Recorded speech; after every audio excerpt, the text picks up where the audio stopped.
அனைவரும் நம்பிக்கையாளர்களாக கிறிஸ்தவன் சீடர்களாக மாற்றப்பட்டிருக்கிறோம் என்றால் அதற்கு முதல் காரணம் யார் என்று பார்க்கும் பொழுது புனித தோமையார். புனித தோமையார் அன்று தன்னுடைய விரலை இறைமகன் இயேசுவின் காயங்களில் பதித்தார். அதன் வழியாக அவர் நம்பிக்கை கொண்டார் என்று நாம் பார்க்கிறோம். என் கடவுளே, என் ஆண்டவரே என்று அவர் கூறினார்.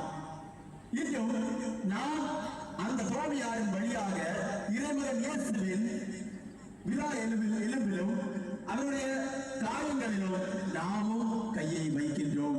நம்முடைய விசுவாசம் எனும் நம்பிக்கை எனும் கரங்களை இணைக்கின்றோம் இந்த திருவிழா வழியாக.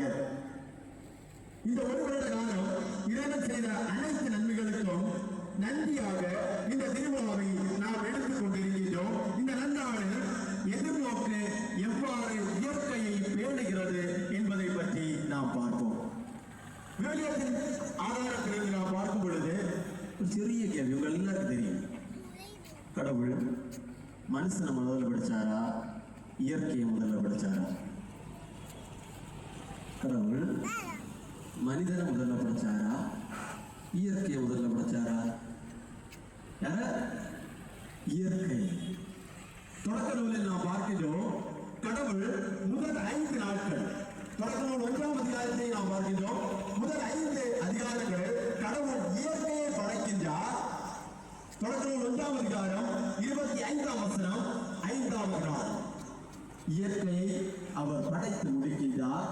அவர் கூறுகின்றார், அனைத்தும் நன்றாக இருக்கின்றது, அனைத்தும் நன்றாக இருக்கின்றது என்று காணுகின்றார்.